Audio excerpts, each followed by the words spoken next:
আসসালামু আলাইকুম। এখন দেখবেন সংবাদ শিরোনাম। রাজশাহী সহ উত্তরের ৩ জেলা থেকে দ্বিতীয় দিনের মতো দূরপাল্লার চলাচল বন্ধ। মজুরি বৃদ্ধি সহ বিভিন্ন দাবি শ্রমিকদের ভোগান্তিতে যাত্রীরা। দেশে প্রথমবারের মতো পাইপলাইনে উড়োজাহাজে জ্বালানি সরবরাহ। শাহ আমানত বিমানবন্দরে কার্যক্রম চালু, বাঁচবে সময় ও খরচ। খুলনায় সরকারি একটি প্রাথমিক বিদ্যালয়ের পাঠদান চলছে মুরগির খামারে।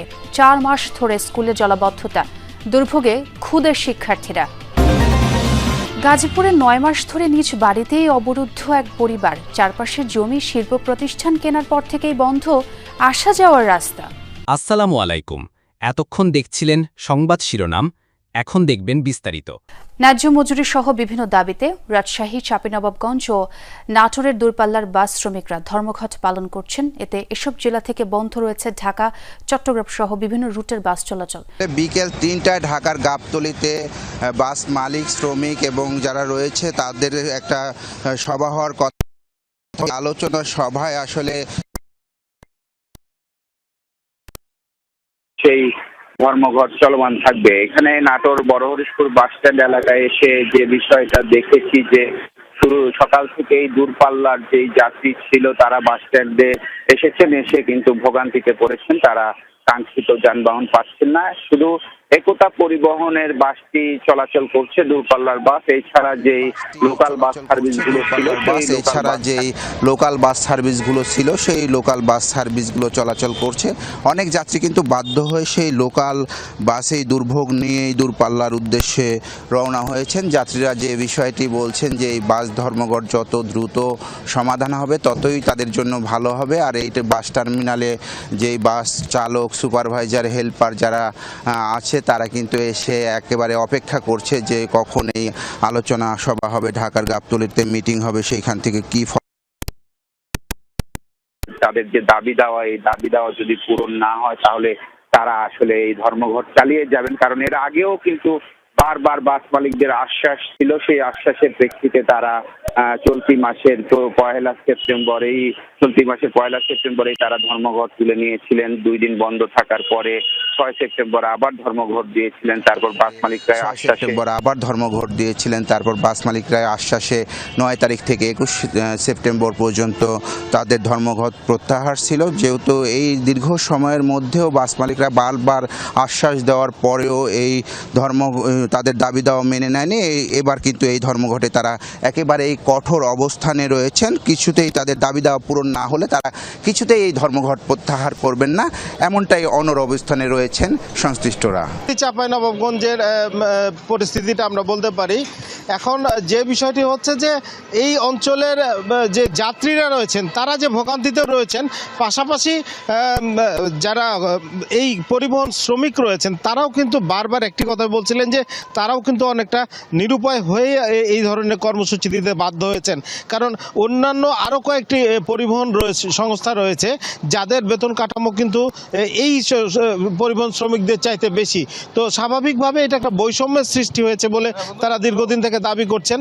কারণ এই ধরনের বেতন কাঠামো যদি চলতে থাকে, একই ধরনের কর্মকাণ্ডে একাধিক রকম বেতন কাঠামো, সেক্ষেত্রে বৈষম্য তৈরি হয়। এবং তারা দীর্ঘদিন ধরে কিন্তু এটি সমাধানের জন্য মালিক পক্ষকে বলে আসছিলেন, কিন্তু মালিক পক্ষ কিন্তু তাদের দাবি যে তারা মালিক পক্ষ এটা কর্ণপাত করেননি। এবং গতকালকে যে ধর্মঘট কর্মসূচি তারা চালু করেছেন সেখানেও কিন্তু মালিক পক্ষের প্রথমে সাড়া পাওয়া যায়নি। আজকেই থেকে কিন্তু রাত্রে থেকে তাদের সাড়া পাওয়া গেছে। এবং আজকে একটি শ্রমিক ফেডারেশনের মধ্যস্থতায় মালিক পক্ষ এবং যে শ্রমিক নেতৃবৃন্দ রয়েছেন তাদের একটা মধ্যস্থতার কথা রয়েছে। চাঁপাইনবাবগঞ্জ, রাজশাহী এবং নাটোরের শ্রমিক নেতৃবৃন্দ ইতিমধ্যেই ঢাকা আলোচনা অনুষ্ঠিত হওয়ার কথা রয়েছে।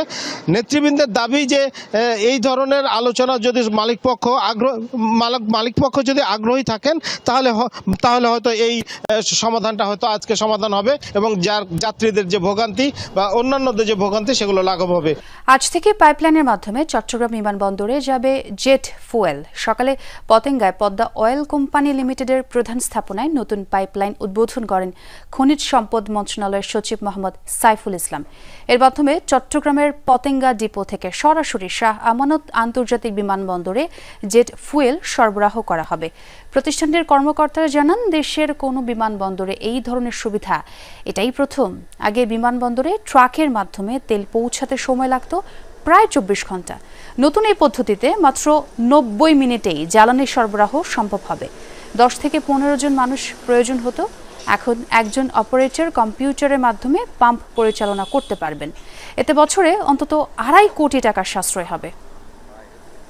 শিক্ষক লাঞ্ছনাকারীদের শাস্তি ও প্রাতিষ্ঠানিক সুবিধা পুনর্বহালের দাবিতে রাজশাহী বিশ্ববিদ্যালয়ে তৃতীয় দিনের মতো কমপ্লিট শাটডাউন কর্মসূচি পালন করছেন কর্মকর্তা, কর্মচারী ও শিক্ষকদের একাংশ। এতে সব বিভাগের ক্লাস পরীক্ষা বন্ধ রয়েছে প্রশাসনিক কার্যক্রম। সকালে প্রশাসনিক ভবনের পাশে লিচুতলায় অবস্থান নেন আন্দোলনরত শিক্ষক ও কর্মকর্তা, কর্মচারীরা। শিক্ষক লাঞ্ছিত করার ঘটনায় জড়িত শিক্ষার্থীদের ছাত্রত্ব বাতিল ও ফৌজদারি আইনে বিচারের দাবি জানান তারা। একই সাথে পোষ্য কোটা পুনর্বহালের দাবি তুলে ধরেন তারা। তবে চলমান শাটডাউন কর্মসূচি থেকে গতকাল সরে আসার ঘোষণা দেন জামাতপন্থী শিক্ষকরা। এদিকে উদ্ভূত পরিস্থিতি এবং বিভিন্ন প্যানেল ও স্বতন্ত্র প্রার্থীদের একাংশের দাবির মুখে গতকাল রাকসু নির্বাচন পিছিয়ে দেওয়ার সিদ্ধান্ত নেয় নির্বাচন কমিশন। 25 সেপ্টেম্বরের পরিবর্তে আগামী 16 অক্টোবর হবে ভোট গ্রহণ। 20 তারিখের অনাকাঙ্ক্ষিত ঘটনা, সন্ত্রাসী কর্মকাণ্ডের পরিপ্রেক্ষিতে এইসব কর্মকাণ্ডে যারা জড়িত তাদের বিচারের আওতায় আনার জন্যই আমাদের এই কর্মসূচি। 4 মাস ধরে জলমগ্ন খুলনার ডুমুরিয়া উপজেলা। রাস্তাঘাট, বাড়িঘরের পাশাপাশি পানিতে নিমজ্জিত 6টি প্রাথমিক বিদ্যালয়। এর মধ্যে একটি স্কুল পাঠদান কার্যক্রম চালিয়ে নিচ্ছে মুরগির খামারে। দুর্গন্ধযুক্ত সেই পরিবেশে ঘন্টার পর ঘন্টা চলছে শিশুদের ক্লাস। দুর্ভোগের কথা জানা থাকলেও জলাবদ্ধতা নিরসনবাদে সমাধান আসবে না বলে জানালেন জেলা প্রাথমিক শিক্ষা কর্মকর্তা। কাঁধে ব্যাগ ভর্তি বই, চোখে মুখে বিশ্বজয়ের স্বপ্ন। পথঘাট, বাড়ির উঠান পেরিয়ে শিশুদের দল ছুটছে বিদ্যা আহরণে, কিন্তু স্কুলের বদলে গন্তব্য গিয়ে থেমেছে মুরগির খামারে। ভারী বৃষ্টিপাতের পর প্রায় 4 মাস ধরে জলমগ্ন খুলনার ডুমুরিয়া উপজেলা। রাস্তাঘাট, বসতবাড়ির পাশাপাশি তলিয়েছে 6টি সরকারি প্রাথমিক বিদ্যালয়। এরপর থেকেই কোমলমতি শিশুদের পড়াশোনা করতে হচ্ছে মুরগির খামারে। দুর্গন্ধে যেখানে টেকাই দেয় সেখানেই ঘন্টার পর ঘন্টা চলছে পাঠদান। আমরা স্কুলে 3 মাস ধরে যেতে পারি না। আমাদের স্কুলের পরিস্থিতি খুবই খারাপ, খুব গরম হয় আর আমাদের এখান থেকে আসতে খুব কষ্ট হয়। মুরগির ফার্মে ক্লাস করি আমরা সবাই পরীক্ষা একসাথে দিই, এরকমভাবে পরীক্ষা দিলেই হয় না। আমাকে আসতে সাপ ভয় করে, আমাকে বই খাতা ভিজে যায়। আমরা প্রতিদিন পানি ভেঙে স্কুলে যাই, আবার বাড়ি ফেরার সময় পানি ভেঙে বাড়ি ফিরতে হয়। বৃষ্টি হলে যাতায়াতের খুবই কষ্ট হয়।